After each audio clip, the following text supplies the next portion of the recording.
বন্ধুরে কই পাবো সখী গো, ও সখী আমার বলনা,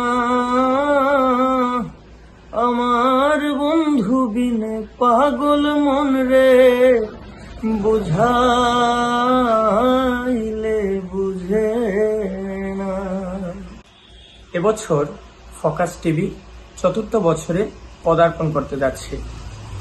যারা যারা ফোকাস টিভির সাথে যুক্ত আছেন ও যারা ফোকাস টিভির সাথে নিয়মিত কাজ করে যাচ্ছেন, সকল কলাকুশলীদের আমার পক্ষ থেকে শুভকামনা। আলোতে থাকুন, ফোকাসে থাকুন, হাত রাখুন প্রজন্মের হাতে। ধন্যবাদ। আলোতে থাকুন, ফোকাসে থাকুন, হাত রাখুন প্রজন্মের হাতে।